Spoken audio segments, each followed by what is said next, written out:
Nagasaki continuing. My God, Graham all but out, and I'm afraid he's suffered some internal damage. Referee trying desperately to stop it, and Dillon continuing. And Graham. Nagasaki continues to beat on Graham down around in the kidney area, and it appears to me that Graham has quite possibly had some internal injury. Ryan Flair over his man trying to protect Eddie Graham now, and Flair, and of course the main concern here now has to be, and you can hear the referee screaming at JJ Dillon to pull Nagasaki, a man gone wild, and Graham totally helpless. Graham trying to, and again, Dillon finally pulling Nagasaki, but how much damage has been done here? I just don't know. Graham has been helpless, has been unmoving. This would of course upset Mike Graham, who would take out his anger on JJ Dillon. JJ Dillon would act like he wasn't afraid of Mike Graham, and that Mike Graham was ducking him for a match. I'm having an increasingly harder and harder time every day, every week, to get opponents to even be willing to face the Black Ninja Kendo Nagasaki. He is the greatest attraction in professional sports today. He's invincible. And another thing, while I'm thinking about it, not only Kendo Nagasaki, but myself. And I'm going to tell these people something, Gordon Sully, because I know that you won't. And that's before today's program started, I put a contract down to be presented to Mike Graham with my signature already on it, where I challenge Mike Graham to wrestle me right here on Championship Wrestling today. But no, he couldn't find his tights, or he was busy. I didn't even ask him to face the Black Ninja. I asked him to face me because we got some unfinished business, and things got to be told like it is, Gordon Soley. I've had enough of mama and apple pie. We got to get down and tell it like it is. Mike Graham, the Graham legend, Mike Graham has no guts. Well, never mind. I won't even get into that, but all I can say is that I've never known Mike Graham to back away from anybody at any time. This man is double tough. We saw a little... Well, wait a second. Mike Graham is in the ring, and he's taking off his jacket. All right, let's see who has the courage. Let's see who has the intestinal fortitude. Let's see if JJ Dillon is willing to come back. Oh, sure. With a kendo stick, he's in there. He took a swing at Mike Graham. Graham caught him. And did Graham drop him? He caught him, and now he's turned that kendo stick on him. And Mike Graham has him again. Caught him back of the ear that time. And it's Mike Graham. Has him up a full body slam on JJ Dillon. So here's the man that wouldn't beat JJ Dillon, huh? Street clothes and all, he's got him. He's got the Eddie Graham figure four. He's got the figure four leg lock on JJ Dillon. Soon, Kendo Nagasaki would try to take out Mike Graham too. Kendo Nagasaki, the Black Ninja, just came in and broke it up. And it is Mike Graham now battling it out with Nagasaki. Graham and Nagasaki in a fierce sixer as Dillon left the ring. And Graham caught him with a roundhouse right. Graham caught him with another right. Graham's got him in trouble now. And it is Graham now goes for the figure four. Mike Graham goes for the figure four on Kendo Nagasaki. And here is Dillon limping his way back into the ring. And Dillon closing in on Mike Graham, who has the figure four. And Dillon breaks it up. Drives him through the ropes again. And it is Graham. Ooh, Graham caught in the throat. And that certainly was... And there. Nagasaki has him by the throat. Nagasaki has Mike Graham by the throat. He's caught him again. And Mike Graham in trouble now as he has been stunned and he... No, sir. Graham is... Mike Graham... Oh, he's hemorrhaging. Mike Graham in trouble now as... Nagasaki's got him now. Oh, this is Graham driving him down, and Graham being driven down into the mat. He taking on two men, and Nagasaki caught him with two karates to the throat, and Graham now in serious trouble. Graham in a lot of trouble. And now they're trying to break it up, trying to get order restored here. Jerry Lawler would come back to Florida to continue his feud with Kendo Nagasaki. They had a feud in Memphis where Nagasaki had defeated Lawler in a title match with his illegal karate. In Florida, the dangerous karate moves were also illegal, like back in Memphis. Jerry Lawler battling now against Kendo Nagasaki, the Black Ninja, managed by JJ Dillon, King James Dillon as he prefers to be known. It's of course here at the Bayfront Center in St. Petersburg, and what a match these two have had thus far. A grueling match between the two of them, and Nagasaki being warned again by referee Tommy Young, and it is, there you see him, J.J. Dillon on the far side, issuing more encouragement. I might repeat once again, as we said earlier during this match, that the karate thrust to the throat with the hand and the karate thrust to the midsection with the point of the toe is outlawed. It is barred. And now Lawler with a series of hard smashing punches to the side of the face. And Lawler telling the referee, stand back and let me have some of this, man. And that's exactly what he's doing. Lawler hurtled into the referee, and watch the ninja. Watch him carefully now. You see that in the right-hand corner. You can see him, and there's a definite thrust to the throat. These chops and the thrust have taken their toll, and there again he is caught, definitely caught in the throat. The referee, and Lawler is hemorrhaging. Lawler is definitely hemorrhaging. There's no question about this. And the referee has stopped the match, and Lawler in a lot of trouble here as the Black Ninja goes after the throat. And catching an already badly hemorrhaging Jerry Lawler, the referee trying desperately now to separate the situation.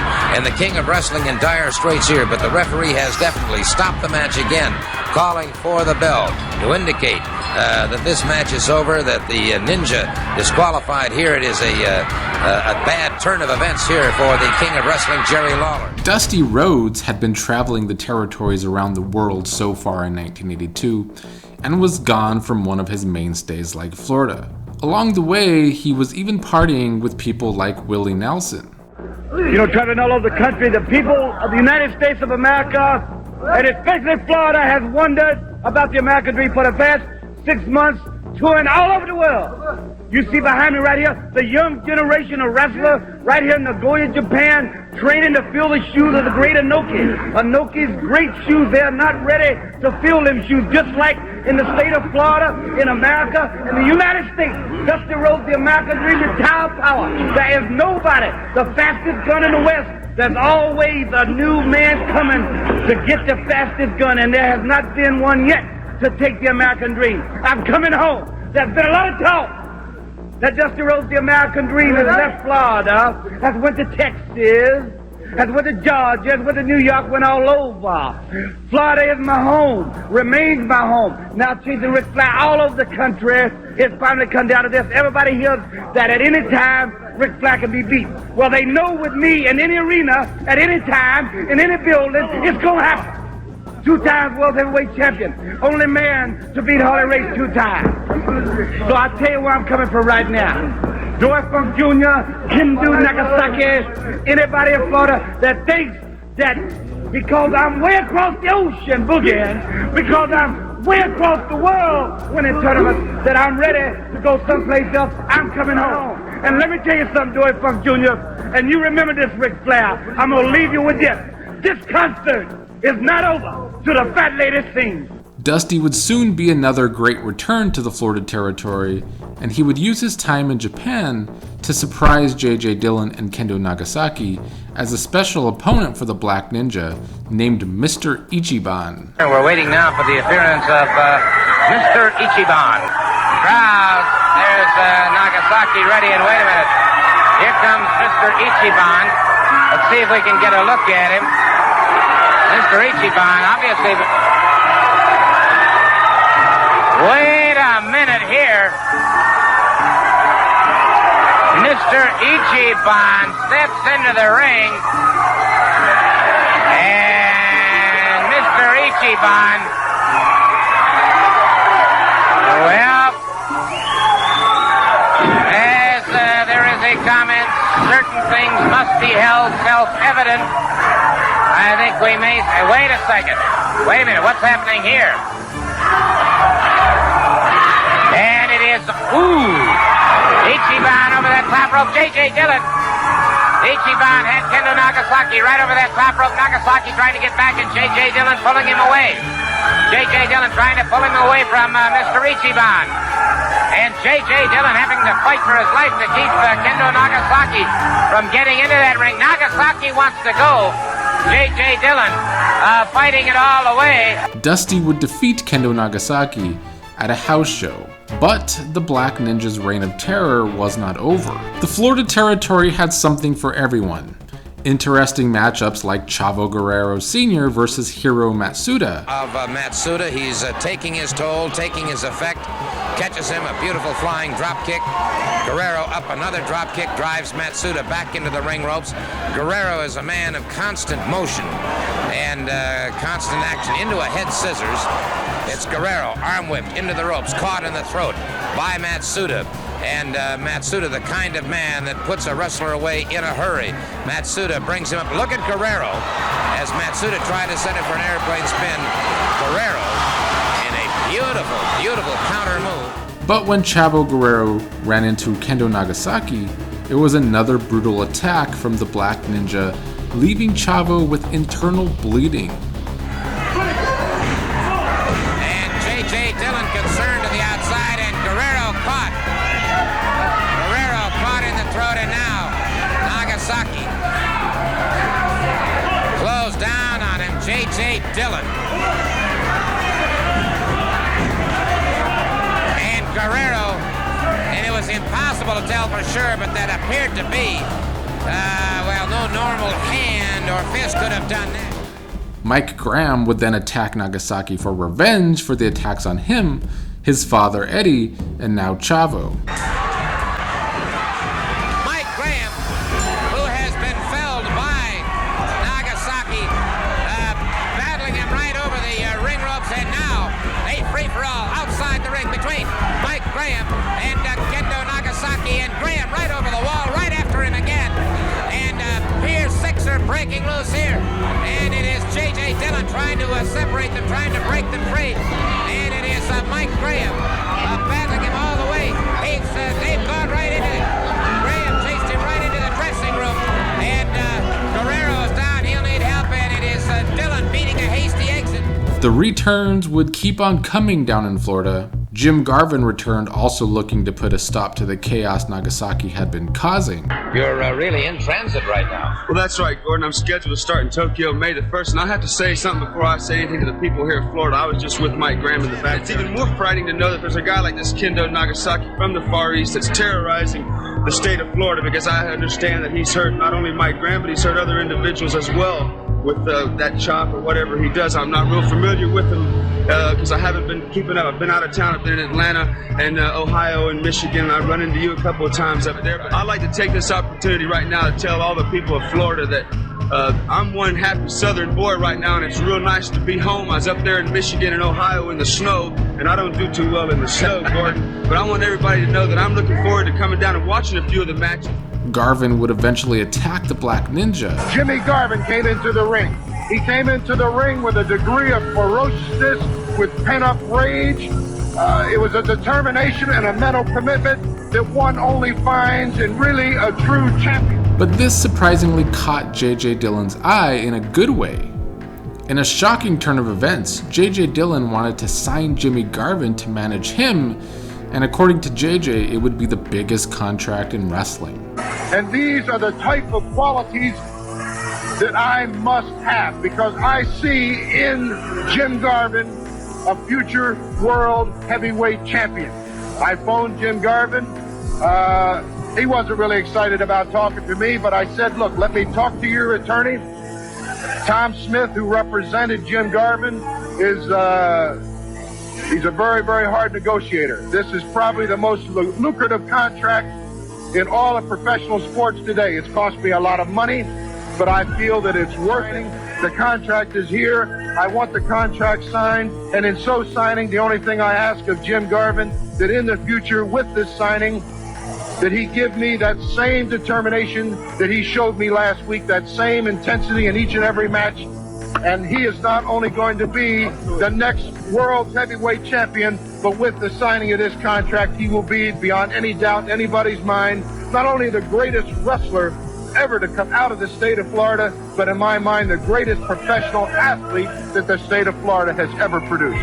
Very well said, JJ. I'd like everybody to know, Gordon, this is a fantastic day. I am so excited. I'm going to sign this, and let me tell you this here. JJ Dillon has the money, baby. Jim Garvin's got the time, Daddy, because let me tell you something. It's been a long time coming. Now I can do whatever I want to do, whenever I want to do it. I have no restrictions, Gordon. It's fantastic. I'm going to go after and lay on the beach, go down to the Hilton and have a few drinks and have a good time. Money talks, and JJ would be successful, and Jim Garvin would join him, turning heel in the process. I'm so happy, Gordon. Are you not happy? You have to tell me. This is exciting. This is the greatest thing that's ever happened in Florida, man. This is the greatest thing that's ever happened. James J. Dillon did sign Jim Garvin, the greatest athlete that Florida has ever produced, and we've already formulated our plans for the rest of 1982, and foremost on the list is to get the Florida Heavyweight Championship. It would only be befitting for the greatest athlete that Florida ever produced to be the Florida champion and to represent you people as your champion. And what finer athlete than could you ask for than Jim Garvin? JJ's first goal is what it was at the start of the spring: get the Florida Heavyweight Championship off of Mr. Wrestling to the Florida title, recognized worldwide as the stepping stone to the world's heavyweight champion. And I've said it before, this is what caught my eye. He's championship material. I feel he is the next world's heavyweight champion. Isn't that fantastic, Gordon? I have a man here that's going to take me right to the top. Thank you, JJ Dillon, because, Gordon, he's the one that made me see the light. I've been messing around too long. I've been playing too many games. I'm so excited. Let me tell you, man, I am going to get the Florida heavyweight title. Garvin would successfully do that and defeat Mr. Wrestling 2 for that title. That same night in West Palm Beach, Mike Graham got revenge on Kendo Nagasaki, defeating him in an unsanctioned Anything Goes match. Sweet Brown Sugar won the TV championship off of Ray Stevens. The fact that you just don't quit when adversity strikes, and you're facing him there, you ducked away from him very nicely. Beautiful flying cross-body block, down for the 3 count. It is all over, and at the Bayfront Center in St. Petersburg, a very, very happy but a very exhausted Sweet Brown Sugar taking home the title. Right now I want to thank the good Lord for being here and for giving me the strength and the determination to work hard and to achieve this Florida television title. And I want to thank my parents and everybody that's affiliated with me, even you, Gordon Fuller, you've been behind me for years. And I just hope that now that I've won this championship, I hope I can represent it in one of the finest champions that you people have ever seen in the Florida area anywhere in the world. This motivated Dory Funk Jr. to try and take it off of him. With a forearm, another one.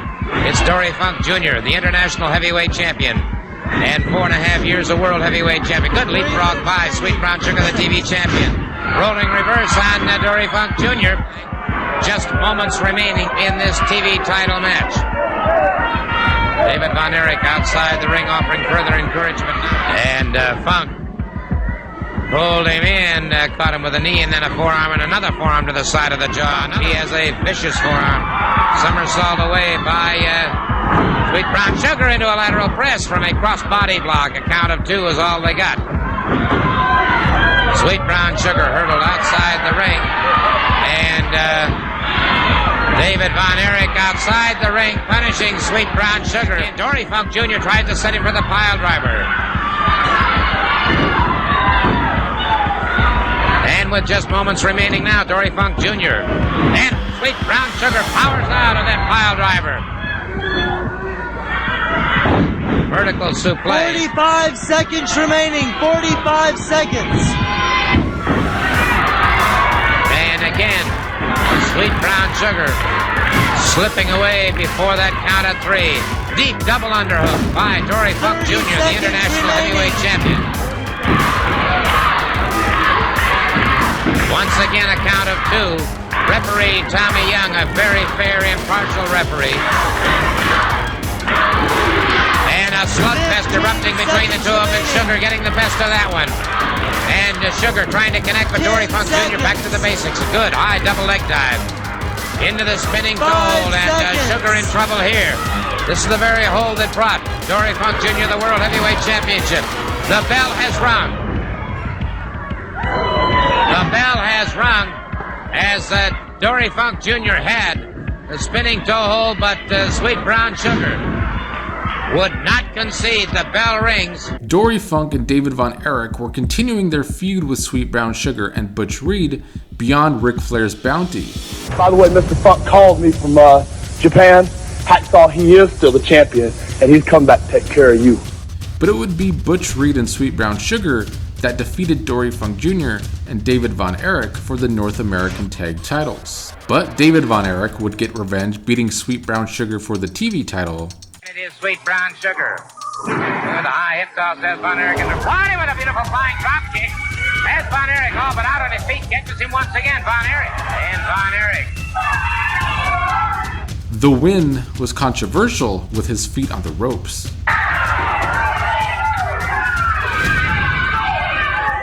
He got the count of three. He got the count of three. Well, as you could see, David Von Erich's legs were on the rope, but as in other professional sports, the instant replay cannot change the decision of the referee, so David Von Erich does still hold the title. Fans, we have with us the president of the National Wrestling Alliance, Jim Crockett. As is the policy with all sporting events, I do not have the power to use a videotape replay to second-guess the referee or any way alter a decision that has already been made. However, as president of the National Wrestling Alliance, I do have the authority to order a rematch, and a rematch is hereby ordered between David Von Erich and Sweet Brown Sugar. The next shot in the war would be Butch Reed beating Dory Funk Jr. for the NWA International Heavyweight title in West Palm Beach, Florida. But Dory would win it back in Tampa Bay. It would be Butch Reed and Sweet Brown Sugar who would get the last laugh and help cause cracks between David Von Erich and the Funks. It started by turning Terry Funk and David Von Erich on each other. Dory, of course, chose his brother over his protege, and with that, David's heel run was over. David would have to defend his TV title against Dory Funk, which ended in the Funks beating him down. Possible serious injuries to David Von Erich, the referee, bodily ejected from the ring, and it's Dory Funk Jr. continuing to punish David Von Erich. Now, here is the interesting aspect. Now, Tommy Young doing, in my opinion, certainly the right thing here, but now look at this situation.